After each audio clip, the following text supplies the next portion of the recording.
যে নবদ্বীপের সমস্ত খোল করতাল ভেঙে ফেলো। আবার সেই চাঁদবাজি আদেশ করলেন যে আমার বংশে থেকে যারা হরিনাম না করবে তাদেরকে আমি ত্যায্যপুত্র করব। তাই বড় সে নেমে এসেছে। দেখবেন আমাদের এই সনাতন ধর্মে আকার উপাসনাও রয়েছে, আবার নিরাকার উপাসনাও রয়েছে।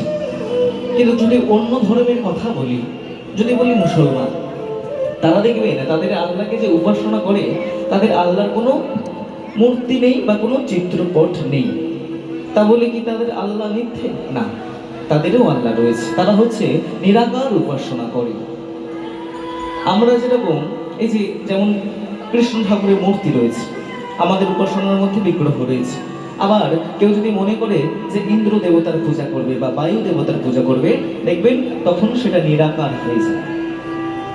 আমাদের সনাতন ধর্মে আকার উপাসনাও রয়েছে, আবার নিরাকার উপাসনাও রয়েছে।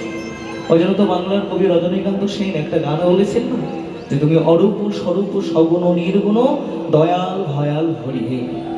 কেউ যদি মনে করেন যে ভগবানের রূপ আছে তো আছে, আবার কেউ যদি মনে করেন যে না ভগবানের নিরাকার, তার কাছে ভগবানের নিরাকার। কেউ যদি মনে করেন যে ভগবান আমাদের কাছে দয়াল,